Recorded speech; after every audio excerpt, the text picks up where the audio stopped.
वज़ीर आज़म दी पाकिस्तानी सफ़ीर नूं किर्गिस्तान तो तुलबा दी वापसी लई ज़रूरी इंतजामात दी हदायत।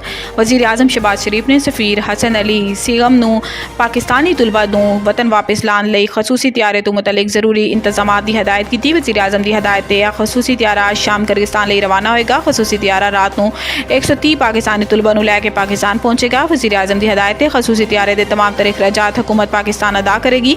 पाकिस्तानी सफ़ीर ने वज़ीर आज़म नूं करगज़ नायब वज़ीर ख़ारजा तो होई अपनी मुलाकात तो आगाह किया ते दसिया कि करगज़ हुकूमत ने दसिया है कि हालात ते मुकम्मल तौर पर काबू पा लिया गया है। कल रात आज तशद्दुद दा कोई नया वाक़या नहीं होया। तुलबा दी सिक्योरिटी वधा दी गई जबकि पाकिस्तानी ते दीगर गैर मुल्की तुलबा बिल्कुल महफूज ने।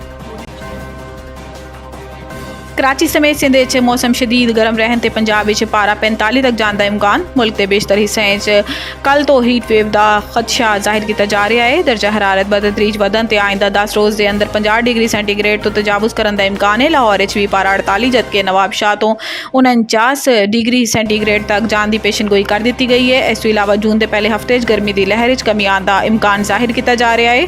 ताहम कराची दर्जा हरारत मुल्क के बाकी हिस्सों के मुकाबले बेहतर रहेगा जिते दर्जा हरारत 36 तो 39 डिग्री सेंटीग्रेड रहने का इम्कान है। महकमे मौसमियात के मुताबिक कराची च मौसम अज भी गर्म ते मरतूब रहेगा।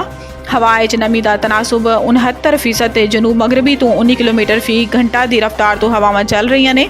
कराची के मौसम के हवाले तो मौसमियाती तजियाकार वाद मेमन ने दसिया है कि शहर च गर्मी की हालिया लहर बदस्तूर जारी रहेगी तो दर्जा हरारत मजीद इजाफे का इम्कान है।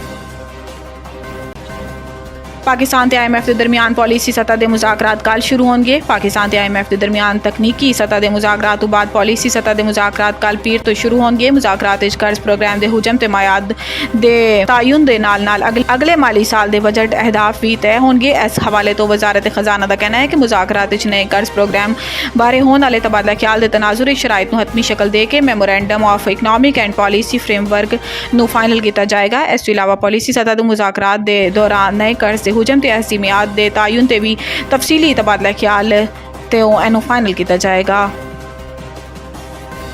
हुकूमत नेट मीटरिंग खत्म करके ग्रॉस मीटरिंग पॉलिसी लाने तैयार। हुकूमत ने बिजली की कीमतों के बहरान से काबू पाने लई अपनी हिकमत अमली तो IMF नू आगाह किया है। जराए का कहना है कि हुकूमत ने IMF नू ब्रीफिंग देते हुए कहा है कि हुकूमत नेट मीटरिंग की पॉलिसी खत्म करने जा रही है तो इस जगह ग्रॉस मीटरिंग की पॉलिसी मुतारिफ कराई जाएगी। जराए के मुताबिक ग्रॉस मीटरिंग के तहत 2 मीटर लाए जाएंगे। सोलर पैनल तो पैदाशुदा बिजली नैशनल ग्रिड नू भेजी जाएगी तो फिर वापस फराहम की जाएगी। इसका हिसाब 2 मीटर के जरिए रखा जाएगा जबकि सोलर पैनल के हामिल सार्फिन नू कौमी ग्रिड तो बिजली इसी रेट से मुहैया की जाएगी जिस रेट से दीगर नू फराहम की जाती है। दूसरी तरफ नेट मीटरिंग के जरिए लातादाद सार्फिन प्रोटेक्टेड कैटेगरी तो चले गए ने। ग्रॉस मीटरिंग पॉलिसी के तहत सोलर पैनल वाले सार्फिन प्रोटेक्टेड कैटेगरी तो रजिस्टर्ड नहीं किया जाएगा तो इन्हों की बिजली के नारख नॉन प्रोटेक्टेड सार्फिन की तरह ही चार्ज किए जाएंगे। इस तरह सोलर पैनल के जरिए फ़ायदा उठाने वाले सार्फिन के माली फवायद कमी आएगी।